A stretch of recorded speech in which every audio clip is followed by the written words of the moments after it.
اسرائیل کے جنگلات میں لگی آگ تاحال نہ بجھ سکی، شعلوں نے 5000 ایکڑ کے رقبے کو لپیٹ میں لے لیا۔ متاثرہ علاقے میں 9 سے زائد آبادیوں کو خالی کروا لیا گیا، ہزاروں افراد بے گھر۔ اسرائیل میں ہنگامی صورتحال نافذ، آگ پر قابو پانے کے لیے کئی ممالک کی ٹیمیں پہنچ گئیں۔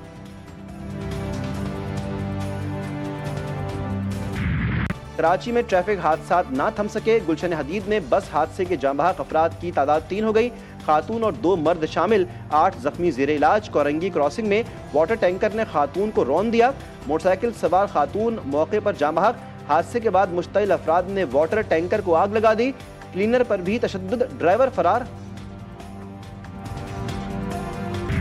ڈکیتوں کے ہاتھوں ستائے شہریوں کا پارہ ہائی، نیو کراچی میں ڈاکو عوام کے ہتھے چڑھ گیا، تشدد سے ہلاک۔ پولیس کے مطابق سیکٹر G11 میں ڈاکو لوٹ مار کر رہے تھے، مزاحمت پر ڈاکوؤں کی فائرنگ سے 2 افراد زخمی بھی ہوئے، فرار ہونے والے ڈاکوؤں کی تلاش شروع کر دی گئی۔ پاک فوج ہمہ وقت تیار، جنگی مشقوں میں مصروف۔ مشقوں میں جدید ہتھیاروں اور ساز و سامان سے آپریشنل تیاری کی گئی، افسران اور جوانوں کی پیشہ ورانہ مہارت کی بھرپور جھلک۔ مشقوں کا مقصد دشمن کی جارحیت کا بھرپور جواب دینا ہے۔ بی جے پی کی انتہا پسندانہ پالیسی، مودی کے خلاف بھارت سے اٹھتی آوازیں بڑھنے لگیں، انتہا پسند ہندو مسلمانوں کو نشانہ بنا رہے ہیں، بھارتی شہری اپنی ہی حکومت پر برس پڑے، کہاں حملہ آتے ہیں اور مار کے چلے جاتے ہیں، کہاں گئی آپ کی انٹیلیجنس؟ بی جے پی کے دور حکومت میں حملے الیکشن سے پہلے ہی کیوں ہوتے ہیں؟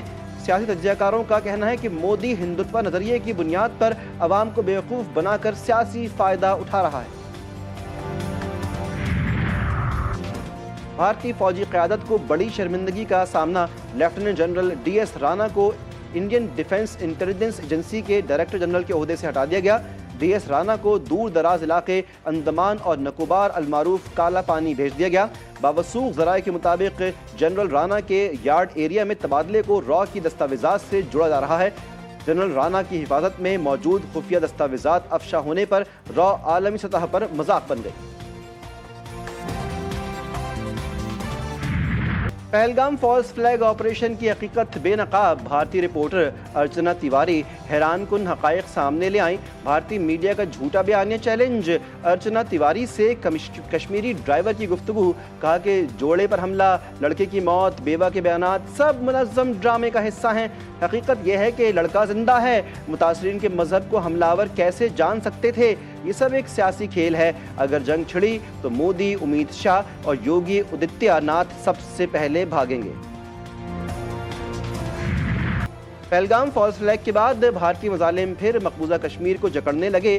پلوامہ میں بھارتی فوج نے کشمیریوں کے گھروں کو بارودی مواد سے تباہ کر دیا۔ متاثرہ خاندان کی خاتون نے کہا شادی کی تیاری تھی لیکن اب صرف ملبہ بچا ہے۔ بزرگ شہری نے بتایا کہ فوج نے انہیں مسجد میں بند کر کے ان کا گھر دھماکے سے اڑا دیا۔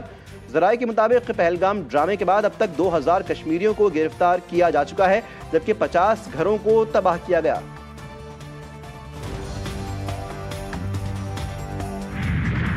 بھارتی حکومت پہلگام ڈرامے میں بری طرح سے ناکام ہونے کے بعد پاگل ہو گئی۔ خطے کو جنگ کی آگ میں جھونکنے کی بھارتی کوشش مودی سرکار کو انتہائی مہنگی پڑے گی۔